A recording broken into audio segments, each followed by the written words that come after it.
The views and opinions expressed on the following program are those of the host and guests and do not necessarily represent those of any organization, including One Generation Away.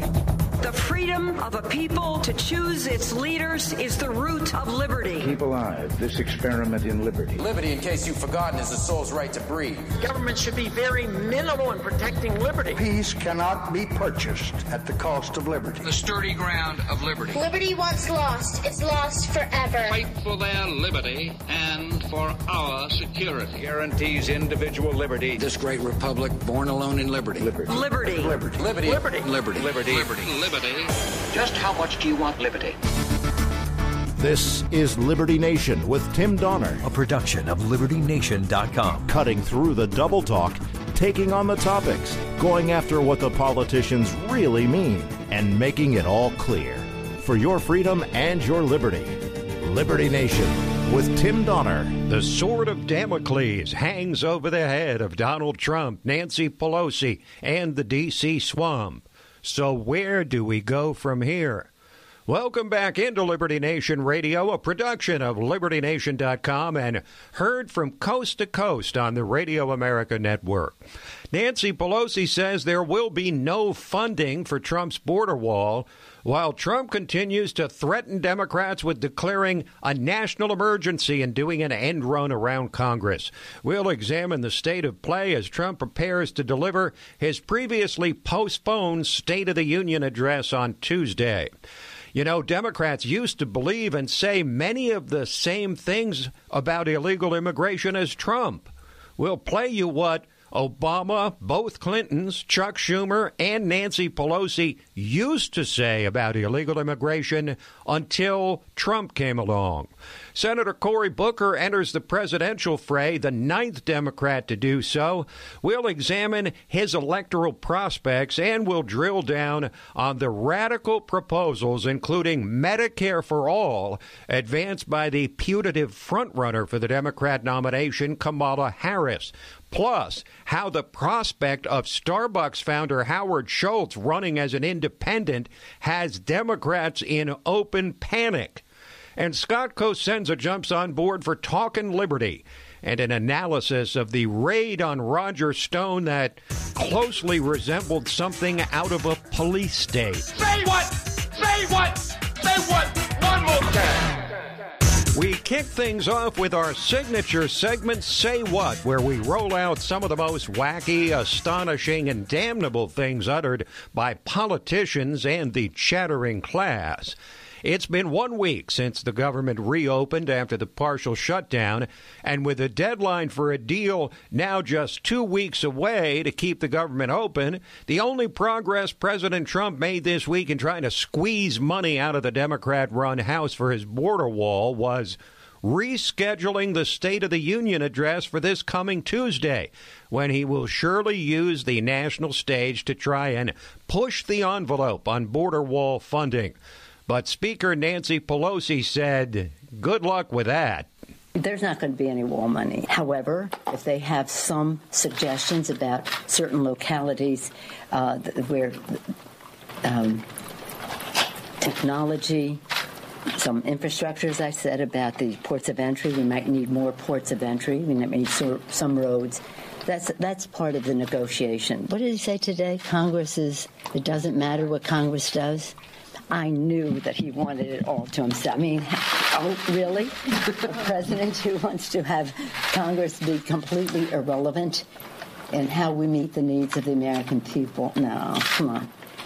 We'll discuss the state of play on negotiations when we're joined in the next segment by Greg Corombos, news director at Radio America. Another week and another Democratic candidate for President of the United States. The entrance of New Jersey Senator Cory Booker makes it 9 Democrats so far trying to unseat President Trump, and we're still 21 months away from the 2020 election.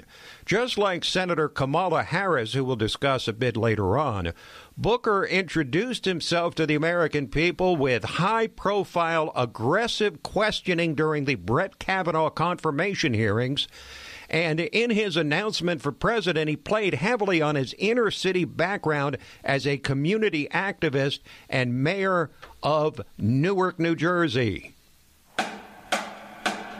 In America, we have a common pain, but what we're lacking is a sense of common purpose. What's up? Amen. I grew up knowing that the only way we can make change is when people come together. When I was a baby, my parents tried to move us into a neighborhood with great public schools, but realtors wouldn't sell us a home because of the color of our skin. Together, America, we will rise. I'm Cory Booker, and I'm running for President of the United States of America. That is an abridged version of his presidential announcement video. Quite well done, actually. Booker will be banking on heavy support from African Americans, while Kamala Harris is also a person of color but is playing heavily towards women. Meanwhile, Democrats are starting to panic about Howard Schultz, the mega-rich founder of Starbucks, who's seriously considering running for president as an independent. They're certain that Schultz would draw votes away from the Democrat nominee and assure a second term for President Trump. Schultz was long thought to be progressive, but on MSNBC, the belly of the progressive beast, he said this week that he cannot abide where the Democratic Party is headed. I'm not a Democrat. I don't affiliate myself with the Democratic Party, who's so far left, who basically wants the government to take over health care, which we cannot afford, the government to give free college to everybody, and the government to give everyone a job, which basically is $40 trillion on the balance sheet of $21.5 trillion. We can't afford it. Schultz then got into a Twitter battle with Senator Elizabeth Warren, whose campaign for the presidency appears to be going nowhere, about her proposal to tax the assets, not the income, but the assets of billionaires. When I see Elizabeth Warren come out with, a ridiculous plan of taxing wealthy people, a surtax of 2% because it makes a good headline or sends out a tweet, when she knows in a fact that's not something that's ever going to be passed. This is what's wrong.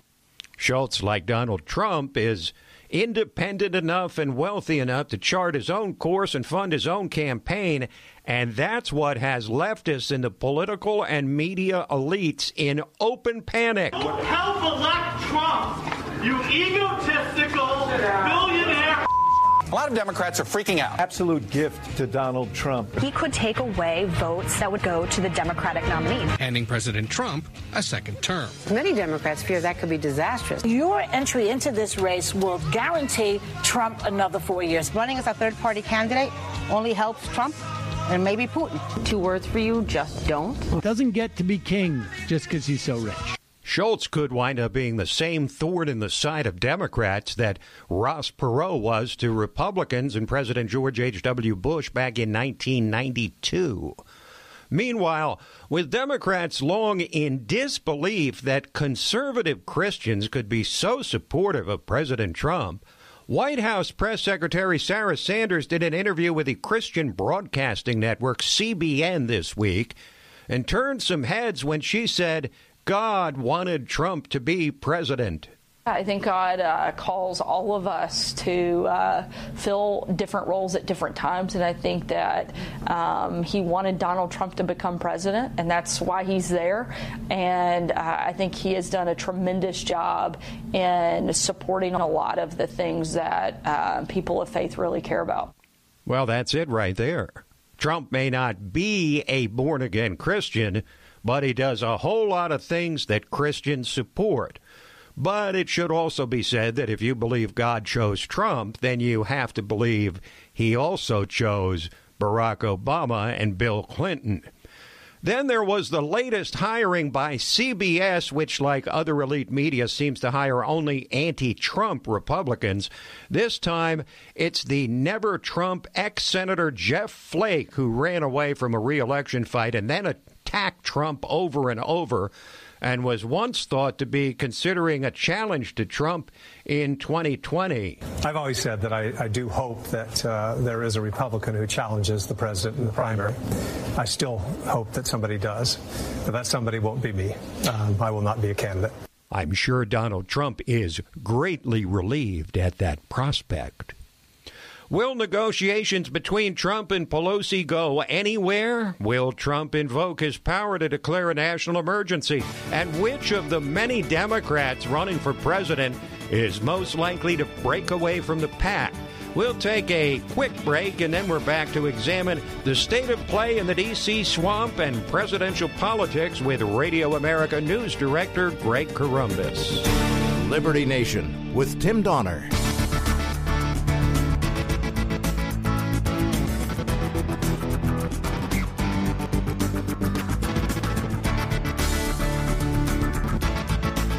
We believe that all men are entitled to blessings of liberty.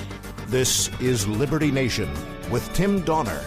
Well, the swamp is churning with what appears to be fruitless negotiations over keeping the government open when the temporary funding bill runs out in a couple of weeks, leading to widespread speculation about whether the president will declare a national emergency as an end run around Congress, while more and more Democrats enter the race to oppose President Trump in 2020. Joining us for an inside perspective on what's going on in the frigid D.C. swamp is Greg Corombos, news director at Radio America and co-host of the popular conservative podcast 3 Martini Lunch. Hello, Greg.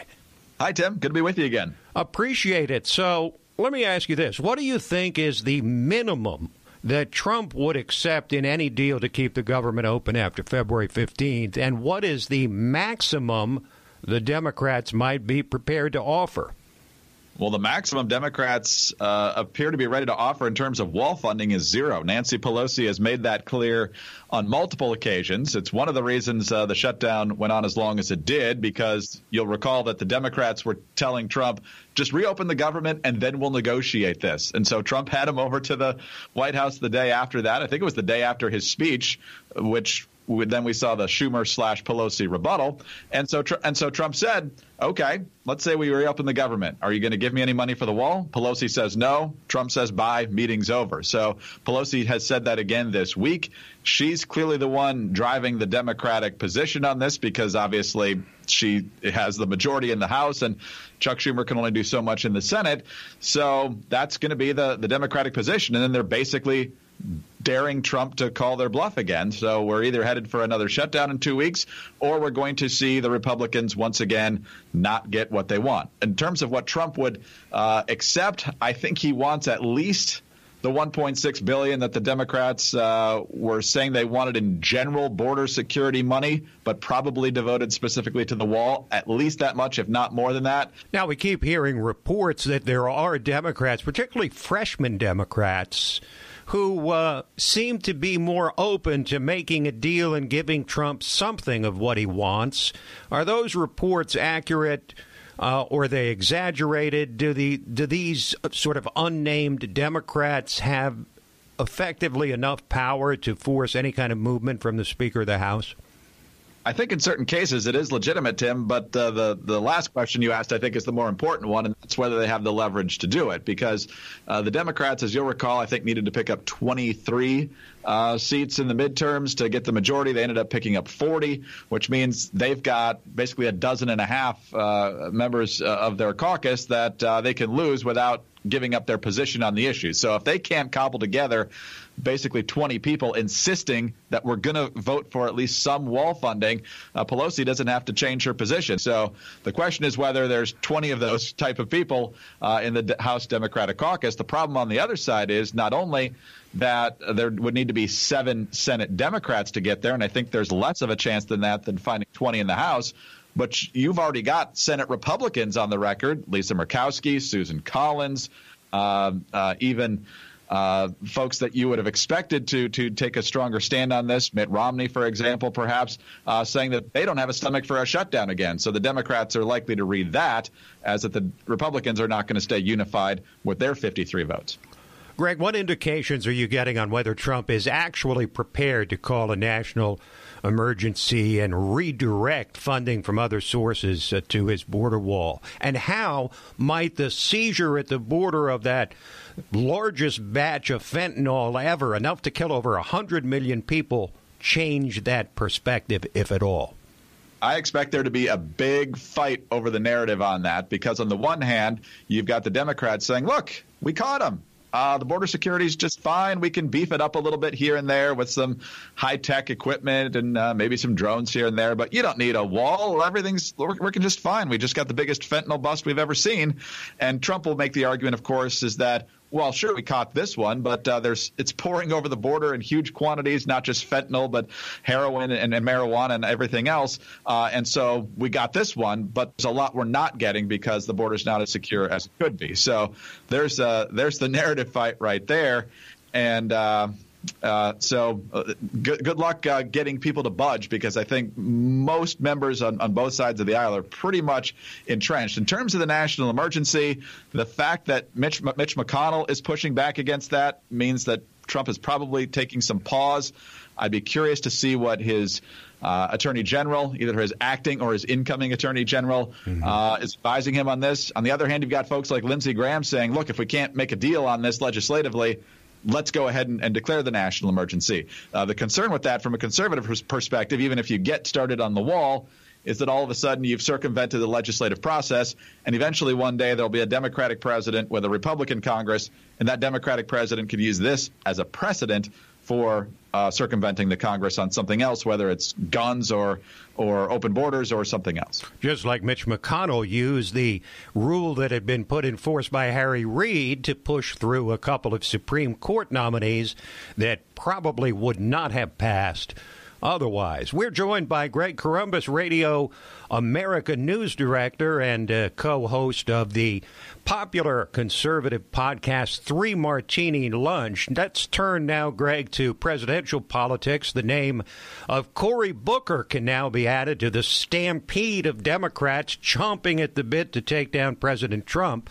That makes 9 Democrats, I think, officially in, with many more waiting in the wings. Let's talk first about the 2 candidates of color, Kamala Harris and Cory Booker. How do they stack up against each other, do you think, and against the whole field? Well, based on media reaction, I think Kamala Harris is the one that the media really, really is fascinated with right now, and we'll see who else gets in the race. But she's the one they're enamored with. I haven't seen any other candidate get a primetime solo town hall in Iowa from CNN. So that tells you that they think she is viable in ways that other candidates are not. Cory Booker coming out with a very well-produced video today, taking a little bit of a shot at his current and future Democratic rivals by saying he's the only one that still lives in the inner city, leaving the impression that he's the only one that can really understand it, and therefore leaves him in the best position to address poverty and crime and that sort of thing.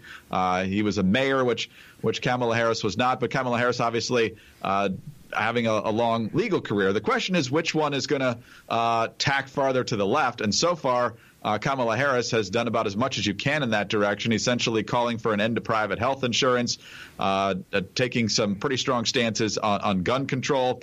And I haven't seen either one of these candidates react to the New York and Virginia abortion bills, but I certainly can't expect Kamala Harris or Cory Booker probably to suggest that those went too far, even though a lot of Democrats are starting to wonder if they did.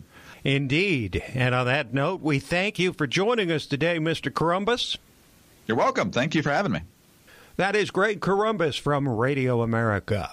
Stay right there. When we return, a look back at when the same Democrats who are attacking Trump as a racist because of his tough stand on illegal immigration were saying exactly the same things.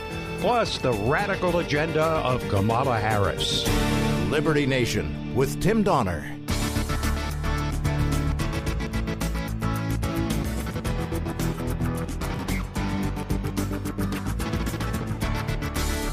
Far more important than my political future and far more important than yours, the well-being of our country.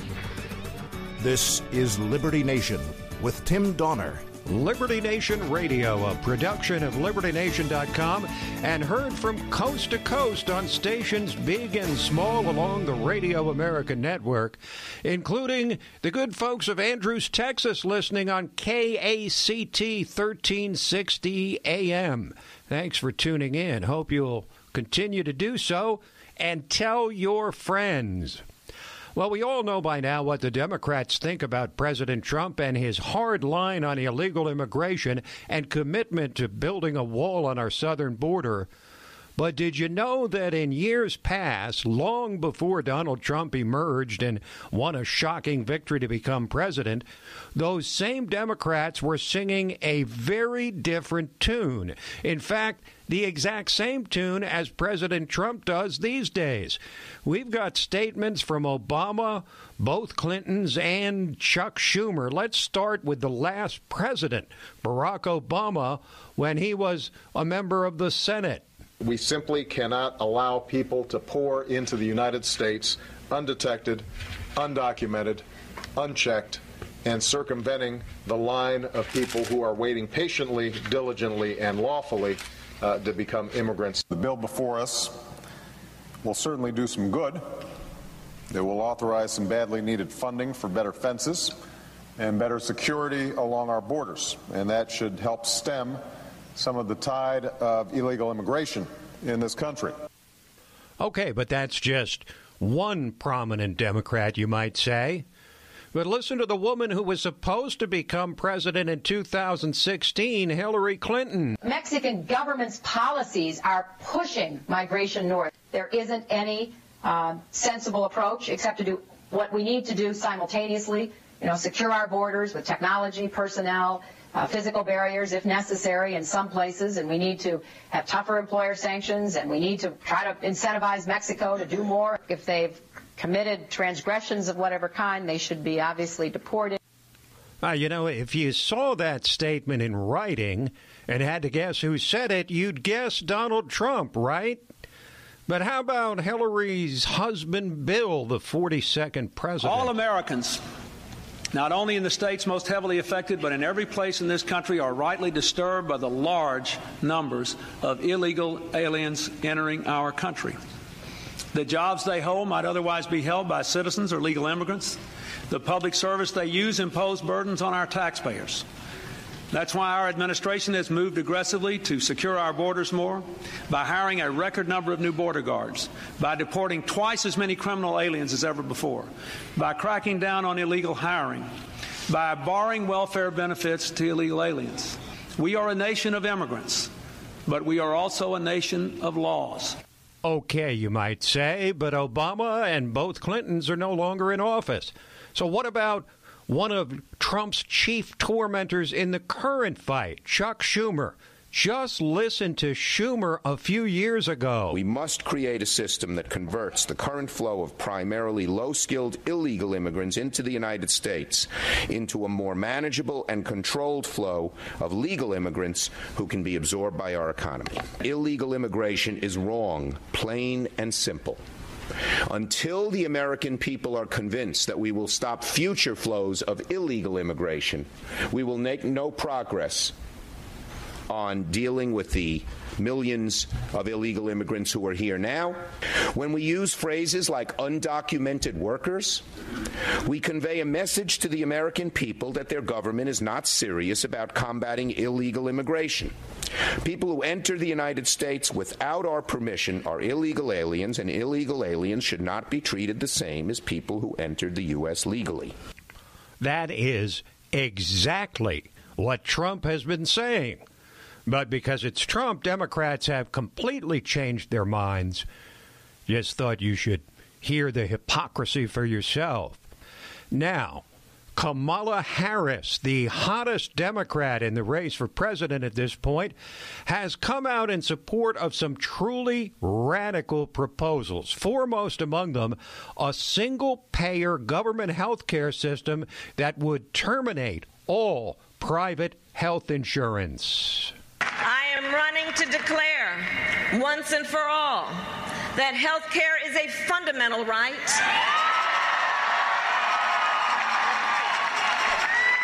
And we will deliver that right with Medicare for all.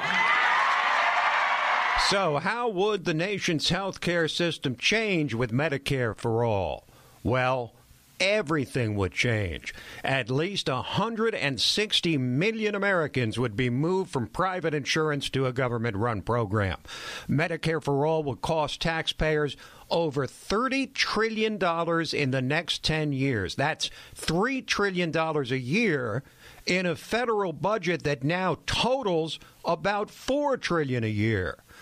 Doctors and hospitals would experience huge losses, with the program being funded on the backs of healthcare providers who would take a 40% haircut, a 40% reduction in their reimbursements on top of the cutbacks and chaos already created for doctors by the failed Obamacare system.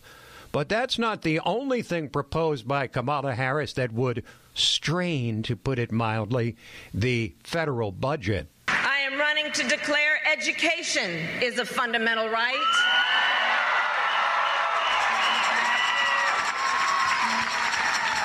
And we will guarantee that right with universal pre-K and debt-free college. Well, as someone once said, if you think government programs are expensive now, just wait till they make them free. But Kamala Harris also threw out a more predictable bromide from the left. Soak the rich. I am running to guarantee working and middle-class families an overdue pay increase. We will deliver the largest working and middle-class tax cut in a generation. Up to $500 a month to help America's families make ends meet.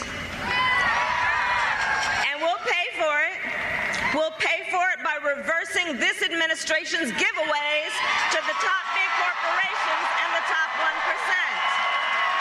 1%. Mm-hmm. So Kamala Harris seems to be setting the pace for the many Democrats already in the race and those waiting in the wings. But one thing's for sure, the Democrat agenda for 2020 makes Barack Obama look like a Republican. Quick break, and then we're back to discuss the raid on Roger Stone ordered up by the special counsel on Talkin' Liberty. Liberty Nation with Tim Donner. And now it is time for the portion of Liberty Nation Radio which we entitle Talkin' Liberty, a natural segment for a show on liberty. It's when we examine threats and promising developments regarding your individual liberty with our regular contributor, constitutional lawyer, and LibertyNation.com legal affairs editor, Scott Cosenza. Hello, Scott. Hello, Tim. I'm so glad the temperature is up to about 8 degrees now. We have to change everything about our lives in order to combat the threat of global warming, Tim. That's the important takeaway. Actually, the best part of this is that we're actually hearing from various climate change alarmists that, well, this is exactly what you're supposed to accept. Because, you know why? Because it's hot in Australia. So you're getting extreme heat in Australia and record-breaking, century-high cold in the U.S. Century-low cold, right. Well, whatever. The argument I heard about this, and I think I can't claim credit for myself. I don't know who made it, but they said I would be more apt to believe this global climate change is contributes to both of these things if there was anything approximating a reasonable prediction about this weather event, right? So that would indicate they had some real sense of where the climate was heading. But instead, you just get this anything falls into it, yeah. Though, as a postscript, right?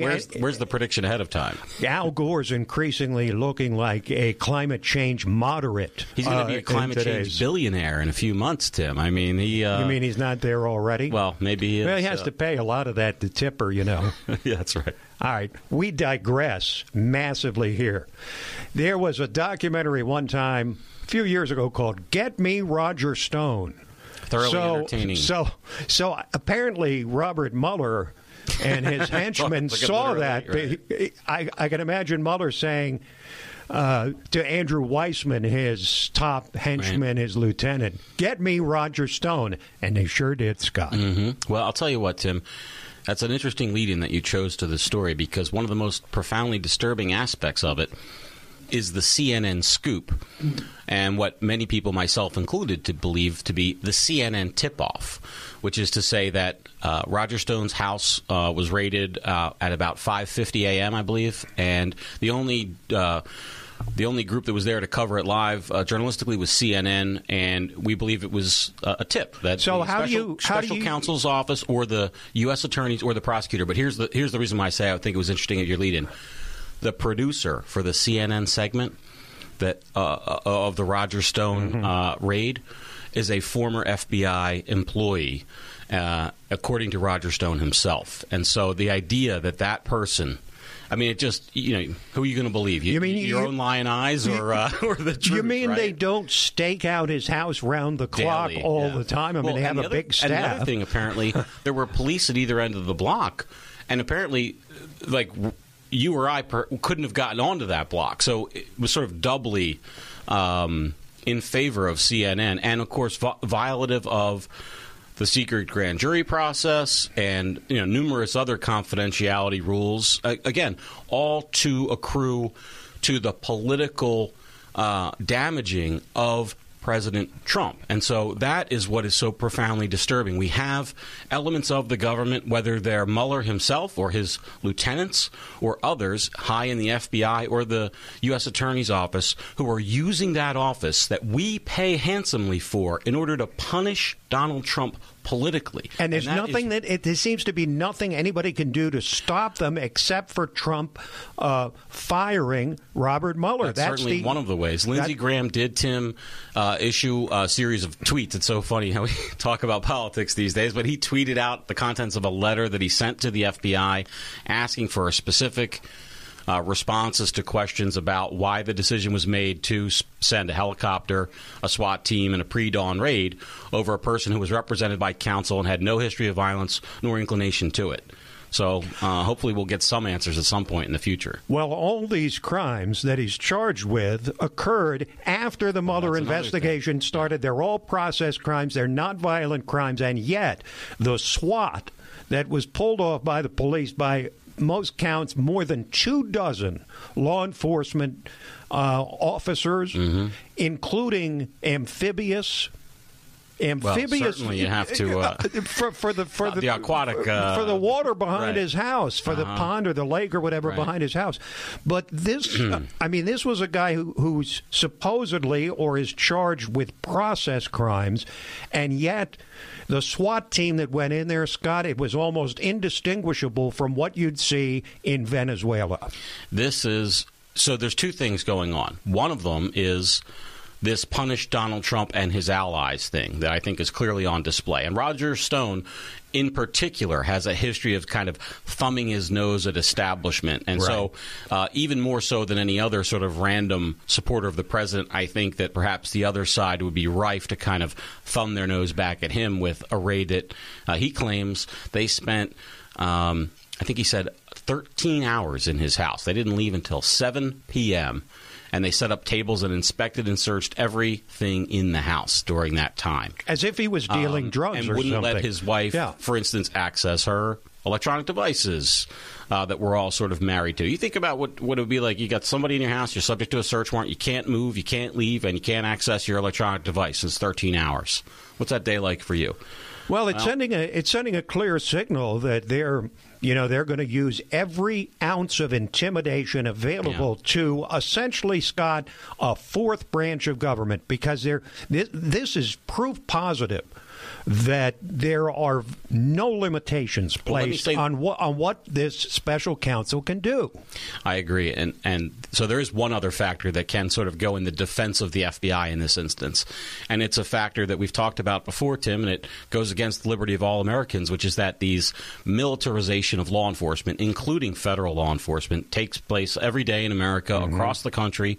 And these sorts of militarized style raids are now, I don't know if I'm trying to use the right word here. It's not necessarily an everyday thing for every department, but it's very, very common that for nonviolent people, they will use these warrant squads. They get a lot of press. They get a lot of attention. They're sexy.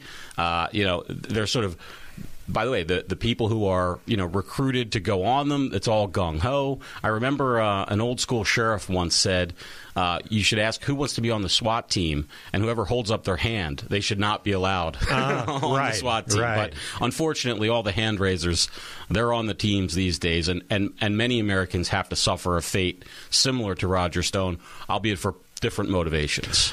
I was walking around with the sound off on the TV when this Roger Stone SWAT team arrest happened, and I looked at it, Scott, literally, and I said, oh, maybe they're going in after the Venezuelan president, Maduro. Wow. I really thought it was Venezuela. Because you're talking about going in guns a-blazing, a helicopter, automatic weapons, amphibious units behind the house. I mean, imagine what they would have done if this guy had committed a real crime. No, leftists are busy celebrating Roger Stone's raid and celebrating Maduro's continued presence in office there.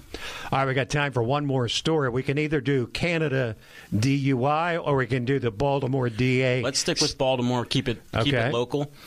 In Baltimore, Tim, the District Attorney Marilyn Mosby has said that she will no longer prosecute marijuana crimes. I think this is a huge deal. So many of, it's sort of in the air, this sort of the policing that poor brown people get basically in a daily, and where the rubber meets the road for so much of that is drug prohibition and marijuana prohibition specifically. So I think it's a great thing that these people will no longer have to have significant parts of, sort of damage to their lives because they want to use cannabis. Now, the sort of it's not all sunshines and smiles. The police have not signed on to this. So Ms. Mosby is a elected representative, and she's responding to her, what she thinks is the benefit of the constituency. But the police don't work for her; they work for the mayor.